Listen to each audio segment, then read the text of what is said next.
हाँ तो बेटा जी हम लोग बात कर रहे हैं आज how to determine the degree of freedom for a monoatomic, diatomic and triatomic gas. तो देखिएगा, तो एक्सप्रेशन मेरे पास जो है डिग्री ऑफ फ्रीडम को डिटरमाइन करने के लिए that is F is equal to 3n minus k।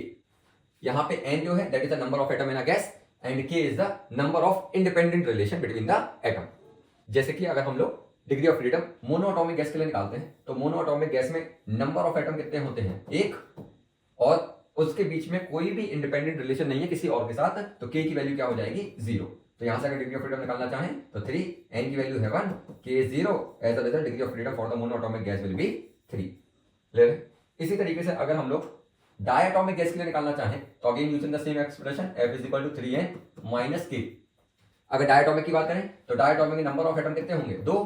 अब देखिएगा, अगर एक एटम ये है, एक एटम ये है, तो ये दोनों एक दूसरे के साथ बाउंडेड है, यानी कि number of independent relation is 1, यानी कि k की वैल्यू कितनी है?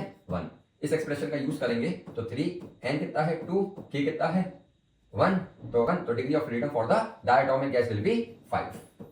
इसी तरीके से आप चाहें तो ट्राइटोमिक गैस के लिए बात कर सकते हैं। ट्राइटोमिक गैस के लिए अगर बात करें तो यहाँ पे दो तरीके से हम लोग देखेंगे।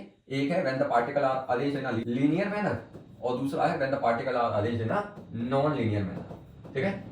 लीनियर का मतलब क्या हुआ? जैसे ट्राइटोमिक है तो एक पार्टिकल ये, एक पार्टिकल ये, एक पार्टिकल ये, इस तरीके से एक लीनियर वे में अरेंज है। तो अब यहाँ पे नंबर ऑफ पार्टिकल की अगर बात करें तो n कितने हो गए? 3, और इंडिपेंडेंट रिलेशन कितने हो गए? तो 2। इस फॉर्मूले का यूज करते हैं 3, n कितना है? 3 माइनस k कितना है? 2। तो यहाँ से जो आएगा दैट विल बी 7। इसी तरीके से नॉन लीनियर अरेंजमेंट का मतलब क्या हुआ? एक पार्टिकल ये है, एक पार्टिकल ये, एक पार्टिकल ये है, तो इसके बीच में रिलेशन, इसके बीच में, इसके बीच में। तो अब यहाँ पे अगर n की बात करें अगेन n is 3, k की अगर बात करेंगे बेटा कितना हो जाएगा? 1, 2, 3, यानी कि number of independent relation is again 3। अब एक्सप्रेशन का यूज करते हैं 3n कितना है?